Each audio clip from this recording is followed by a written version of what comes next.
लाडक्या बहिणींनो, लक्ष द्या. तुमच्या खात्यात एकदम 3,000 रुपये येणार का? होय, सरकारकडून मोठं अपडेट समोर आलंय. फेब्रुवारी आणि मार्चचा हप्ता एकाच वेळी मिळण्याची शक्यता आहे. आणि सर्वात मोठी बातमी म्हणजे हे पैसे 15 एप्रिल पूर्वीच खात्यात जमा होऊ शकतात. पण थांबा, इथे एक मोठा ट्विस्ट आहे. जर तुम्ही ई-केवायसी केली नसेल तर हे पैसे मिळणारच नाहीत. होय, सरकारने स्पष्ट सांगितलंय 30 एप्रिलपर्यंत ई-केवायसी कंपल्सरी आहे. म्हणून अजून वेळ घालवू नका. ताबडतोब तुमचं ई-केवायसी पूर्ण करा आणि 3,000 रुपयांचा फायदा मिळवा.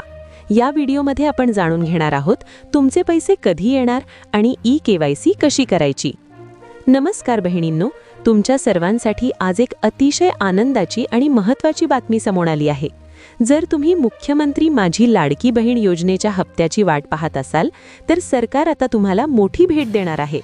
फेब्रुवारी आणि मार्च महिन्याचे पैसे कधी येणार आणि कोणत्या महिलांचे पैसे अडकू शकतात याबद्दलची संपूर्ण माहिती आजच्या या व्हिडिओमध्ये आपण पाहणार आहोत.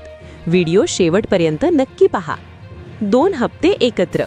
बहिणींनो, गेल्या काही दिवसांपासून अनेक महिला विचारत होत्या की फेब्रुवारीचा हप्ता का मिळाला नाही.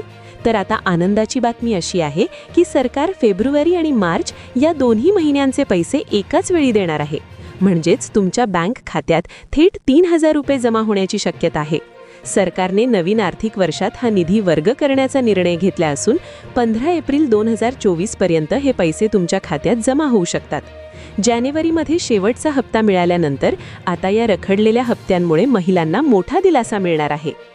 ई-केवायसी बाबत महत्त्वाची सूचना. पण थांबा, एक महत्त्वाची अट सुद्धा सरकारने घातली आहे. ज्या महिलांनी अद्याप ई-केवायसी म्हणजेच ई-केवायसी पूर्ण केलेली नाही त्यांना या लाभापासून मुकावे लागू शकते. डेडलाईन. ई-केवायसी अपडेट करण्यासाठी 30 एप्रिल 2024 ही शेवटची तारीख आहे. ज्या महिलांच्या अर्जात त्रुटी होत्या किंवा ज्यांचे ई-केवायसी अपूर्ण आहे त्यांनी ही संधी सोडू नका. जर 31 मार्चपर्यंत तुमचे ई-केवायसी झाले नाही तर तुमचा लाभ कायमस्वरूपी बंद होऊ शकतो.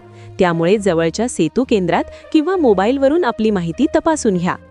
अनेकांना वाटले होते की निवडणुकांनंतर ही योजना बंद होईल, पण तसे नाहीये. उपमुख्यमंत्री देवेंद्र फडणवीस यांनी अर्थसंकल्पात या योजनेसाठी मोठी तरतूद केली आहे. याचा अर्थ ही योजना अशीच अव्याहतपणे सुरू राहणार आहे. त्यामुळे पात्र महिलांनी घाबरून जाण्याचं कारण नाही. फक्त आपली कागदपत्रे आणि बँक खाते आधारशी लिंक असल्याची खात्री करा. तर बहिणींनो, 15 एप्रिलपर्यंत तुमच्या खात्यात 3,000 रुपये जमा होण्याची पूर्ण शक्यता आहे. ही माहिती तुमच्या इतर मैत्रिणींना आणि नातेवाईक महिलांना शेअर करायला विसरू नका, जेणेकरून त्यासुद्धा वेळेत ई-केवायसी करून घेतील.